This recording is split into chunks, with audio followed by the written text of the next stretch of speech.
샬롬, 샬롬이라는 말은 이제 평안이라는 뜻입니다.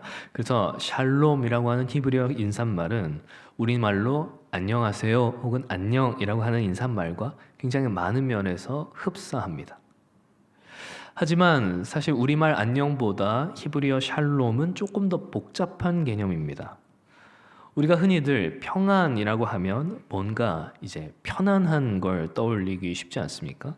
그래서 샬롬 역시도 뭔가 샬롬이라고 하면 잔잔하고 여유로운 그런 어떤 정적인 걸 생각하기 쉽습니다만 사실 샬롬은 조금 더 역동적인 개념입니다. 그러니까 쉽게 말해서 샬롬은 완전한 휴식, 어떤 정지 상태라기보다는 완전한 충만, 이 차오르는 동적 상태에 더 가깝다는 것입니다. 더 이상 누군가에게 뭔가 증명하지 않아도 되는 완전한 충만, 바로 그 상태. 특별히 신학적으로는 삼중적 관계에서의 충만을 의미합니다. 하나님과의 관계, 이웃과의 관계, 그리고 만물, 세상과의 관계. 이 세 가지 관계에서의 온전함을 가리켜서 샬롬 이렇게 말하는 것입니다. 그래서 샬롬은 가볍지 않습니다. 샬롬은 가벼운 인사가 아닙니다. 여기에는 하나님의 백성으로 하여금 샬롬의 상태, 그 창조의 영광스러움으로 돌아가고자 하는 그 열망이 담긴 표현이기 때문에 그렇습니다. 그렇다면 이 샬롬의 부재, 샬롬의 반대를 뭐라고 하는지 혹시 아십니까? 오늘 설교의 제목이기도 한 엔샬롬입니다. 엔샬롬은 샬롬이 깨졌다라는 뜻입니다. 평안과 충만의 결핍, 그러니까 늘 부족하고 늘 공허하고 늘 불안할 수밖에 없는 것을 엔샬롬 이렇게 부르는 것입니다. 샬롬과 엔샬롬 사이에 중간지대는 없습니다. 그러니까 성경은 샬롬과 엔샬롬을 인간의 두 가지 상태로 표현하는 것입니다. 그러니까 우리는 모두 샬롬하거나 아니면 엔샬롬하거나 둘 중에 하나입니다. 그러니까 마치 전원 스위치처럼 온, 오프, 켰다, 껐다 이렇게 될 수밖에 없다는 것입니다. 그러니까 우리가 뭔가 좀 더 잘하면 점점 샬롬이 되어져 가고 조금 못하면 점점 엔샬롬이 되어져 가는 것이 아니라 샬롬이거나 아니면 엔샬롬이거나 둘 중에 하나밖에 없습니다. 그렇다면 인류는 하나님이 샬롬하게 창조하신 사람은 언제부터 엔샬롬하게 되었을까? 특별히 우리는 벗음이라고 하는 키워드로 좀 살펴보고자 합니다. 창세기 2장까지는 하나님이 지으신 세상에 아무런 문제가 없었습니다. 3장에 와서 갑자기 분위기가 급변하게 된 것이지요. 그래서 창세기 2장까지의 사람은 하나님이 지으신 그 목적에 가장 부합한 가장 아름다운 인간의 모습을 서술하는 것입니다. 그리고 성경은 그것을 이렇게 표현합니다. 25절에 아담과 그의 아내 두 사람이 벌거벗었으나 부끄러워하지 아니하였다. 벌거벗었으나 부끄러워하지 않았다 라고 말입니다. 우리는 이 본문을 볼 때 벌거벗다 그리고 부끄러워하다 이 두 단어의 조합으로 인해서 쉽게 선입관을 갖고 이 본문을 보게 됩니다. 그러니까 무슨 말이냐면 벌거벗었다 하지만 부끄럽지 않았다 라고 하는 이 말로 여기서 말하는 벌거벗음은 나체를 그리고 부끄러워한다는 것을 성적인 수치심으로 그렇게 너무 쉽게 판단한다는 것입니다. 제가 이렇게 말한다는 건 어떤 의미일까요? 이 본문에서 벌거벗었다는 것의 의미도 부끄러워했다라는 것의 의미도 그런 뜻이 아니다라는 것이겠죠. 그렇습니다. 이 본문은 성적인 뭔가를 의미하는 것이 아닙니다. 이 벌거벗음을 그런 물리적인 것으로 이해한다면 우리는 이 본문의 배경을 완전히 놓치게 되는 것입니다. 왜냐하면 성경은 이 벌거벗었지만 부끄럽지 않았다라고 하는 이 표현을 통해서 처음 인간의 영광스러움을 표현하고자 했던 것이기 때문입니다. 그러니까 벌거벗었다 이 말은 우리가 조금 더 이해하기 쉬운 표현으로 바꾸자면 헐벗었다 이런 의미입니다. 헐벗었다. 그러니까 단순히 그냥 아무것도 입지 않았다라고 하는 그런 물리적 상태를 좀 넘어선 헐벗음, 완전한 무방비의 상태 그것을 의미한다는 것입니다. 왜 그렇습니까? 샬롬 했기 때문에. 하나님과의 관계, 이웃과의 관계, 만물과의 관계에서 참된 평안과 충만을 누리고 있었기 때문에 자신을 방어하거나 자신을 보호할 그런 어떤 수단이 필요하지 않은 것입니다. 가장 치명적인 약점을 다 노출하고도 괜찮은 것입니다. 성경은 그것을 가리켜서 벌거벗었지만 부끄러워하지 않았다라고 말하는 것입니다. 놀랍지 않습니까? 자신을 방어할 수단이 하나도 없고 자신을 보호할 만한 무언가가 아무것도 없는데 공포를 느끼지도 않았고 부족함을 느끼지도 않았다는 것입니다. 이것이 벌거벗었지만 부끄러워하지 않았다라는 것의 의미입니다. 그렇다면 어떻게 이것이 가능합니까? 우리는 그렇지 않습니까? 휴대폰만 잃어버려도 불안하고 지갑만 집에 두고 나와도 막 염려가 앞서지 않습니까? 그런데 어떻게 대체 아무것도 스스로를 보호할 것이 아무것도 없음에도 불구하고 아담과 하와는 그 헐벗음 가운데에서 평안을 누릴 수 있었을까? 어떻게 샬롬을 누릴 수 있었을까? 간단합니다. 그것은 그들이 하나님의 임재 가운데 에덴에 거하고 있었기 때문입니다. 에덴은 단순히 지상 낙원이 아닙니다. 하나님이 거니시던 곳, 하나님이 계시던 곳입니다. 그러니까 하나님과 함께하니 그곳이 샬롬, 그곳이 평안일 수 있었던 것입니다. 하나님께서 나와 함께 하시니 나의 약점이 다 드러나고 내가 헐벗었다 할지라도 그것이 두렵지 않은 것입니다. 무방비의 우리 존재라 할지라도 하나님의 품 안에서라면 문제될 것이 없었던 것입니다. 여기서 우리는 중요한 것을 발견하게 됩니다. 무엇입니까? 우리의 연약함, 우리의 결핍, 이 헐벗음 그 자체는 죄가 아니다라는 것입니다. 진짜 중요한 것은 그 헐벗음이 무엇과 결합하느냐입니다. 우리의 치명적인 약점조차도 완벽하게 덮어주시는 하나님의 임재, 참된 안식과 결합할 때에는 그것이 결코 수치가 되지 않습니다. 오히려 그 연약함 때문에 하나님의 품으로 더 깊이 파고드는 생명의 통로가 되기도 하는 것입니다. 약점이 더 이상 약점으로 작동하지 않는 상태, 완전한 무방비가 곧 완벽한 방어가 되는 상태, 헐벗음이 부끄럽지 않은 상태입니다. 이 샬롬 스위치가 켜져 있는 상태입니다. 진짜 샬롬입니다. 우리의 있는 모습 그대로 겉으로 보기에는 가진 것 하나 없고 걸친 것 하나 없는 그냥 나 자신일 뿐이지만 학벌도 없고 재산도 없고 직업도 뭐도 없이 그냥 내 존재 그 자체이지만 부끄럽지 않은 것입니다. 불안도 없고 탈진도 없습니다.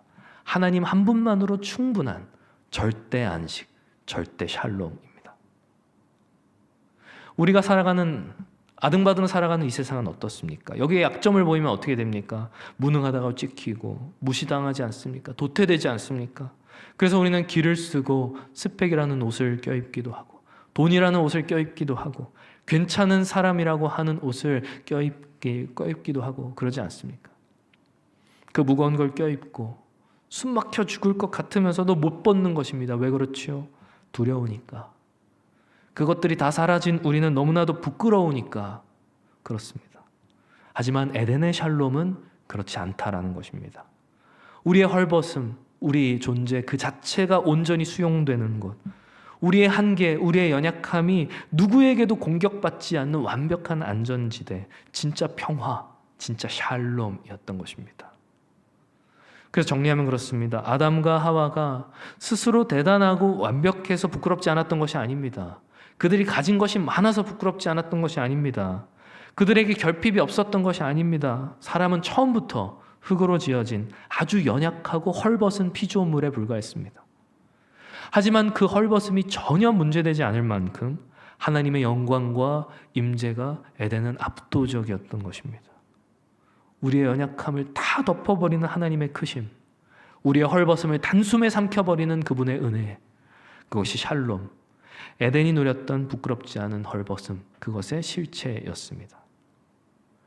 그런데 이 샬롬의 근거, 우리가 에덴에 거할 수 있었던 유일한 이유인 하나님과의 관계가 만약에 깨지게 된다면 어떻게 되겠습니까?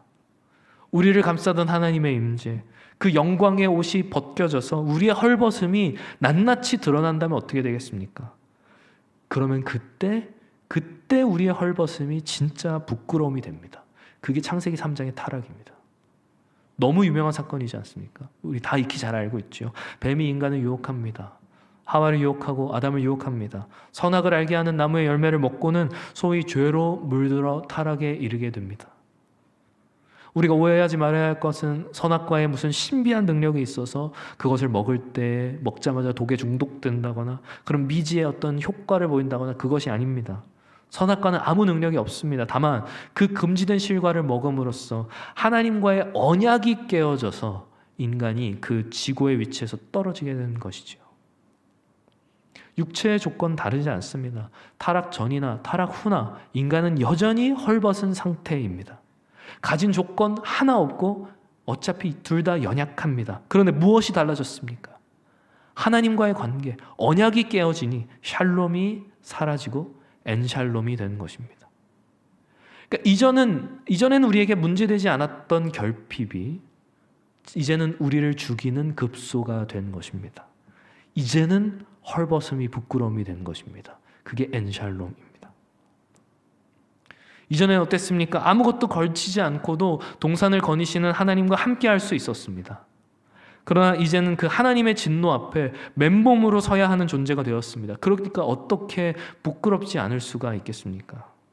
자신의 허물과 죄로 인하여서 이제는 우리를 지켜줄 샬롬을 잃어버린 것입니다. 우리의 약함이 아무런 보호 없이 드러나게 되는 것, 이것이 엔샬롬의 실체입니다. 그래서 이 엔샬롬은 우리에게 극심한 두려움을 가져옵니다. 우리가 철저한 무방비 상태에 있다고 하는 공포. 그러니까 어떻게 하는 것입니까? 우리 스스로가 내가 나를 지켜야 된다라고 하는 그런 결정을 내리게 되는 것입니다. 성경을 보니 이렇게 말합니다. 7절에 이에 그들의 눈이 밝아져 자기들이 벗은 줄을 알고 무화과나무 잎을 엮어 치마로 삼았다. 벗은 줄을 알고 무화과나무 잎으로 옷을 만들어 입습니다. 벗은 줄을 알았다. 이전에는 몰랐겠습니까? 이전에는 벗은 줄 몰랐던 것입니까? 이전에는 벗은 게 문제인 줄 몰랐던 것이지요. 근데 이제는 벗은 게 문제인 줄 아는 것입니다. 그러니까 벗은 게 문제다. 하나님과의 관계가 끊어지니 헐벗음이 문제가 되는 것입니다. 근데 이 헐벗음을 해결할 능력이 없습니다. 그러니까 고작 한다는 선택이 스스로 자신의 수치를 가려보려 애쓰는 것입니다. 이 두 글자로 우리는 종교라고 합니다. 신앙이 아닙니다. 종교입니다. 자기 힘으로, 내 노력으로 내 수치를 가리려고 하는 것, 내 노력으로 구원을 이뤄보려고 하는 것, 우리의 불안을 신앙이 아닌, 하나님께 항복이 아닌 노력으로 잠재우려고 하는 것, 세상 종교이고 철학이고 윤리이고 도덕입니다. 그렇다면 이 헐벗음이 과연 첫사람 아담의 문제이기만 하겠습니까? 아담이 나뭇잎을 엮었듯이 우리 역시도 그렇게 엮고 있는 것이 있지는 않습니까? 열심히 세상에서 학벌을 엮고 재물을 엮고 있지는 않습니까? 나는 저 사람보다 더 도덕적이라며 윤리적 우월감을 엮고 있는 것은 아닙니까? 하지만 우리가 그렇게 아무리 비싼 최고급 무화과 나무 잎으로 엮는다 할지라도 하나님 앞에서 우리의 수치를 가릴 수 없다는 것, 그것이 문제입니다. 아무리 좋아 보였던 그것도 언젠가 시들어 떨어지고 햇빛이 쨍하게 비치거나 하면 이내 말라 비틀어 버릴 것들입니다. 그러면 우리는 또 다른 잎사귀를 찾아 헤매는 것입니다. 왜 그렇습니까? 가리는 것을 멈추면 수치가 드러날 테니까. 하지만 그렇게 애써도 우리의 수치는 결코 감출 수 없는데 말입니다. 이것이 엔샬롬의 결말입니다. 하나님과의 관계, 그 영적인 스위치가 오프가 되니까, 꺼지니까 무슨 짓을 해도 어떤 것으로 칭칭 동여매도 우리의 정죄를 막아낼 수가 없는 것입니다. 수치를 가릴 수가 없는 것입니다. 평안이 없다. 엔샬롬이라는 건 그런 의미입니다. 그냥 조금 불편하다, 편안하지 않다, 수고스럽다 그런 정도가 아니라 바스락거리는 마른 잎사귀 뒤에 숨어서 사시나무 떨듯이 벌벌 떨며 하나님의 진노와 심판을 고스란히 받아야 하는 그것이 엔샬롬입니다. 그렇다면 하나님께서는 우리를 그 엔샬롬 가운데 그냥 내버려 두셨을까요? 우리를 그냥 두셨습니까? 그렇지 않습니다. 그 절망의 벼랑 끝에선 우리를 위해 하나님께서 찾아오시는 것입니다. 놀라운 일입니다. 상식적으로 생각해 보면, 아니 동산 모든 나무의 열매를 마음껏 먹으라고 했는데 딱 하나 먹지 말라고 한 그걸 먹고, 아니 하나님 벼락을 내려도 모자랄 판인데 하나님이 직접 찾아오셔서 가죽옷을 지어 입히시는 것입니다. 놀랍습니다. 그리고 이 놀라운 것이 복음입니다. 하나님께 잘 보이기 위해서 무화과 나무 잎을 막 엮는 것이 아닙니다. 고급지고 아름다운 무화과 나무 잎을 고르는 것도 아닙니다. 아무것도 할 수 없어서 그저 벌벌 떨고만 있는 우리에게 하나님이 그냥 찾아오시는 것, 그게 복음입니다. 우리는 숨은 것밖에 한 게 없는데 하나님이 그냥 우리를 찾아오시는 것입니다. 그래서 은혜입니다. 그렇게 찾아오신 하나님, 가죽옷을 입혀주십니다. 성경에는 이 과정이 생략되어 있지만 가죽옷을 입는다? 가죽옷을 입으려면 어떻게 해야 합니까? 당연히 무엇을 먼저 해야 합니까? 무화과 나무 잎으로 엮어 만들었던, 내 힘으로 애써 가려보려고 했던 그 조악한 이파리들을 벗어야 합니다. 내 노력, 내 공로 다 내려놓아야 합니다. 항복해야 합니다. 그래서 믿음은 항복입니다. 천부여 의지 없어서 그렇게 손들고 오는 것입니다. 근데 이렇게 항복해도 자존심이 상하지 않는 이유는 무엇입니까? 그래도 괜찮은 것은 무엇입니까? 다 벗어버려도 괜찮은 것은 우리의 노력이 박살난 그곳에서, 우리의 공로가 다 찢겨져 나간 그곳에서 진짜 샬롬이 피어나기 때문입니다. 하나님의 가죽옷을 입을 수 있기 때문입니다. 이 가죽옷 어떤 가죽옷입니까? 하늘에서 뚝 하고 떨어진 가죽옷이 아닙니다. 보시기에 좋았던 세상에서 그 아름다운 피조 세계의 첫 죽음, 어떤 동물의 죽음으로 얻어진 가죽옷입니다. 누군가 피를 흘리고 살가죽이 벗겨짐으로써 얻어진 가죽옷입니다. 우리의 수치를 가리기 위해서, 우리와 아무 상관없는 죄 없는 짐승 하나가 에덴의 땅바닥에 피를 쏟으며 죽어갔다는 뜻입니다. 그렇게 얻어진 것이 우리의 샬롬입니다. 누군가의 찢겨진 살과 피 위에 세워진 샬롬입니다. 그러니 자존심이 상할 겨를이 어디 있단 말입니까? 우리의 수치를 가리는 것이 우리의 피곤한 손에서 하나님의 전능한 손으로 바뀌는 것입니다. 쉴 새 없는 노력으로, 되지도 않는 노력으로 가리려 했던 우리의 그 고단한 수고가 하나님의 피 흘리시는 손길 앞에서 무력화되는 것입니다. 샬롬, 그 자체이신 하나님께서 우리의 엔샬롬을 고치기 위해 그 수고를 감당하셨습니다. 이해할 수 없는 아름다운 신비입니다. 제가 우리 모교 성경의 길, 성경 공부반에서 했던 이야기가 있습니다. 성경을 보다 보면 우리의 머리로 이해할 수 없는 것들이 나옵니다. 삼위일체라던가 이런 하나님의 신비. 그때 우리는 어떻게 해야 합니까? 무릎을 치며 아름답다. 이것이 우리의 마땅한 반응입니다. 하나님이 왜 우리를 위하여 수고하시는가? 이해할 수 없지만 너무 아름답지 않습니까? 그래서 결국 이 가죽옷은 무엇입니까? 아담과 하와가 감기 걸릴까 봐 입혀주신 옷이 아니지요. 가죽옷은 결국 누구를 상징합니까? 우리 주 예수 그리스도십니다. 성도 여러분, 샬롬이 평화이지 않습니까? 이 평화의 성을 히브리어로 하면 예루살렘입니다. 평화의 성. 예루살렘은 평화의 성이었습니다.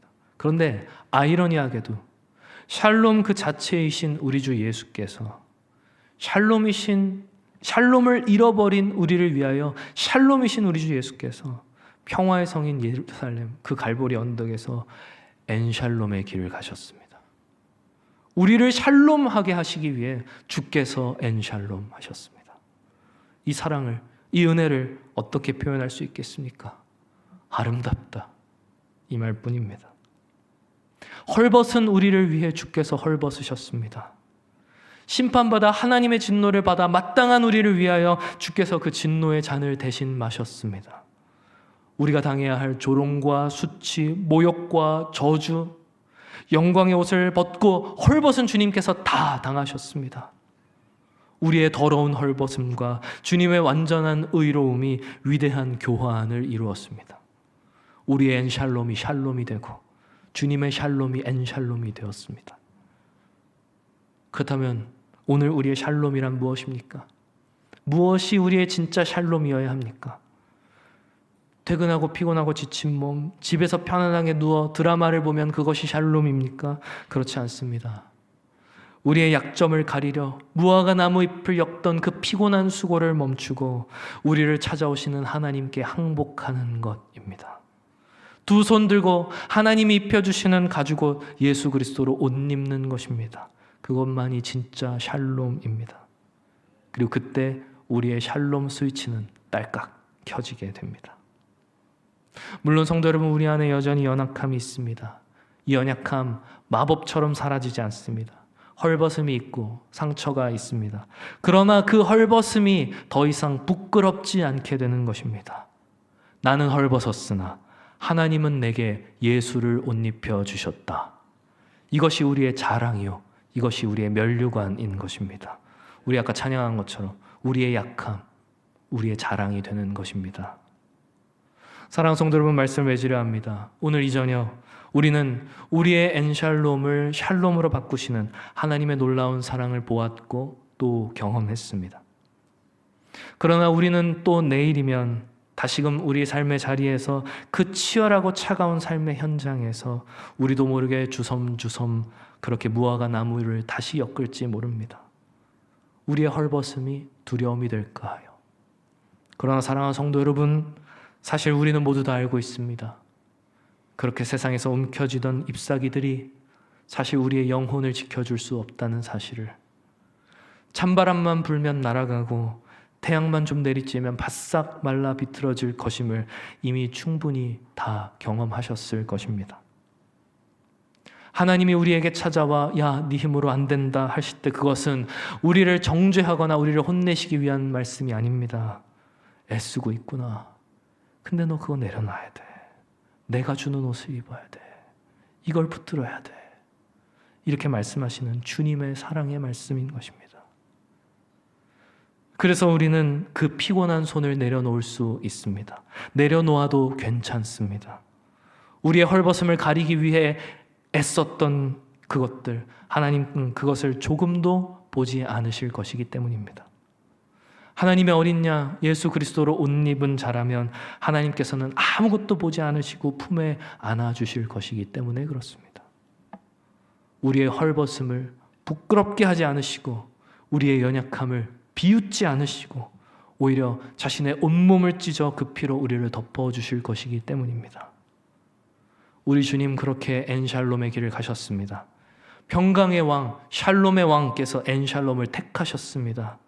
우리의 깨어진 평강을 이어붙이기 위해, 우리의 엔샬롬을 샬롬으로 바꾸기 위해.